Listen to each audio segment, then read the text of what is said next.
करेंगे तो पुनः वहां जाने का हमें मार्ग मिल जाएगा, क्योंकि कहते हैं कि वो संतों के ही पास है, किसी और के पास नहीं।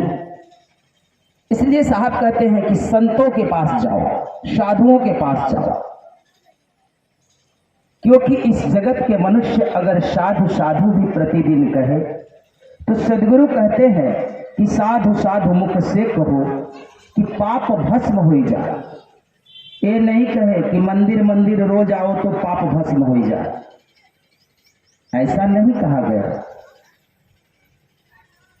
कहे कि साधु साधु मुख से कहो कि पाप भस्म हो जाए। आप कबीर गुरु कहत है साधु सदा सदा। हमें निरंतर ही इन संत और महात्माओं के चरण में आप ईश्वर कहाँ खोज लोगे? इस संत के ही रूप में यहाँ आते हैं हमेशा। इसलिए साहब कहते हैं जहां संत तहां बास कंत के, अजहु समझ मन मीते। यह बात निश्चित रूप से समझना कि जहां संत होते हैं वहां उनका निवास स्थान होता है। लेकिन हम अपने विषय पर आते हैं। साहब कहते हैं कि जासो नाता आधिका बिसर गया सब ठौर, 84 के वश करे कहे अवरे की और। कहते हैं जासे नाता आदि का बिसर गया सब ठौर,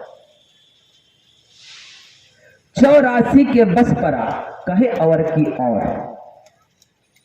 तो यह जीवात्मा तो परमात्मा मंडल से बिछुड़ कर आई और परमात्मा मंडल से एक चेतना पृथक होती है, अपने में ठहरने की प्रयत्न करती, उसका भी विस्मृति होता, उससे नीचे गिरती, अपने स्वरूप में आती, उसका भी विस्मृति होता, शून्य मंडल में आती, शून्य मंडल से प्राकृतिक मंडल और त्रिगुण में आकर आबद्ध हो गया। तो ये तो कहते हैं कि वहां के बिछुड़े बहुकल्प बीते, भूमि पर ही भुलाए, साधु संगति खोज देखो बहुरी उलट समाए। तो हम संतों के पास जाते हैं तब यह बात पता चलता। लेकिन जब हम यहां आ गए तो क्या हो गया? तो कहते हैं कि जासे नाता आदि का, यहां पर जितने भी लोग हैं ये सबसे नाता सभी का, क्या संत, क्या महात्मा, क्या गुरुजन, क्या जन लोग, ये पूरे विश्व की नाता उस आदि शक्ति से है। तभी तुम इस पृथ्वी पर हो। तो जब हमारी नाता आदि शक्ति से लग गई, क्योंकि बिना उनका तो यहां पर आगमन नहीं हुआ कि हुआ किसी का। तो साहब कहते हैं कि जासे नाता आदि का बिसर गया सब ठौर। कहते हैं कि बिछुड़कर तो कहीं और से आया है ये, और जब माया का संसर्ग हुआ तो भूल गया, वह बात ही बिसर गया कि हम कहां के रहने वाले हैं और हम कहां के रहवासी हैं, और यहां से जाएंगे तो फिर कहां जाएंगे, यह बात ही वो भूल गया। तो साहब वही कह रहे हैं कि जासे नाता आदि का बिसर गया सब ठौर, 84 के बस खड़ा। अब यहां पर जब इसे जीव कोटि में जन्म हुआ तो जलचर थलचर नभचर नाना योनियों में जन्म पाते रहा, और नाना योनियों में दूसरा दुख को भोगा, और बड़ी भाग्य से ये मानव जीवन पा गया है। और बड़ी भाग्य से इसे मानव जीवन जब मिल गया, तो जब यहां पर मानव जीवन पाया तो यहां पर आया तो और ही उलझन पाया।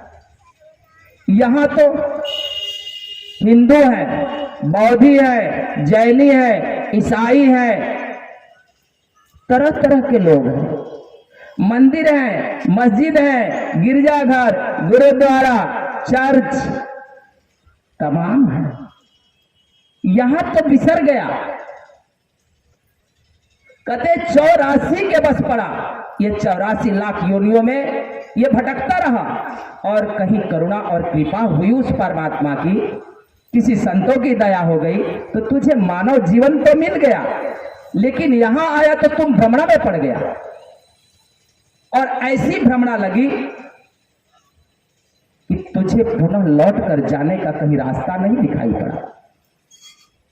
फिर तो तुम भटकने लगा कि मैं मंदिर में जाऊं कि मस्जिद में, गिरजाघर जाऊं कि गुरुद्वारा, कहां जाऊं, किनके चरण जाऊं, किनकी शरण में जाऊं, कहां जाऊं कि मैं अपने घर लौट जाऊं। रहने वाला कहीं और का था, लेकिन जब यहां आया तो कोई कहा कि जल लोक चलो, भूअर लोक चलो, साकेत लोक चलो, बैकुंठ चलो, जन्नत चलो, विहिष्ट चलो, नाना प्रकार के लोक लोकादि यहां बताने लगे लोग। रहने वाला कहीं और का था, लेकिन जब यहां आया बिछुड़ करके तो उसे संसार में उससे चलाने वाले लोग आगे आगे जो चलते रहे, कहे कि मैं ठीक बता रहा हूं, आप मेरे संग साथ चलिए। वो बताने वाले लोग कहने लगे और हम रहने वाले कहीं और के थे, तो हमें स्वर्ग की आकांक्षा जग गई, वैकुंठ की आकांक्षा जग गई, जल लोक भूअर लोक की आकांक्षा जगी, गौलोक की आकांक्षा जगी। जहां से हम बिछुड़ कर आए थे वहां का तो कोई मुझे पता बताने वाला ही नहीं मिला कि हम कहां से आए। तो यहां पर आ गए तो कोई जप कर रहा, कोई तप कर रहा, कोई नियम कर रहा, कोई आचार्य कर रहा, कोई खड़ेश्वरी बन रहा, कोई मंदिर में जा रहा, कोई मस्जिद में जा रहा, कोई गिरजाघर, कोई गुरुद्वारा। और इसके अलावा तो इनकी वर्ण व्यवस्था भी हो गई, ये जात पातों में भी ये तब्दील हो गए, बड़े ही दूर हो गए। एक परमात्मा अखंड था, परमात्मा हो सदा अखंड था, लेकिन यहां पर उन लोगों ने, कौन लोग, जो अपने को यहां पर ज्ञानी गुरु कहलाए, उन ज्ञानी गुरुओं ने इन मनुष्यों को कई खंडों में तोड़ दिया जिनके पास ज्ञान नहीं था। उन ज्ञानी गुरुओं ने यहां पर मानव जाति को कई खंडों में तब्दील कर दिया जिनके पास ज्ञान नहीं था। धर्म के नाम पर कई ढंगों से मानव जाति और मानव समाज को तोड़ा है इस जगत में उन लोगों ने जो अपने को ज्ञानी गुरु कहे, लेकिन मैं कहता हूं कि उनके पास कोई ज्ञान नहीं था। सदगुरु कबीर साहब कहते हैं, मानव जाति एक है या भाई, दूसर जाति कहां से हो आई, दूसर जाति कर्म है या भाई, जो जस कर तस नाम धराई, जात वर्ण का चिन्ह न कोई, कैसे हो जाती दूसर होई। यहां तो जात वर्ण तो कुछ है नहीं, मानव जाति एक, उसमें नारी और पुरुष, उसके अलावा कर्म से व्यक्ति उसको पहचानता है। ये संत है तो इन्हें हम संत ही कहेंगे, ये साधु महात्मा है तब इन्हें साधु महात्मा कहेंगे।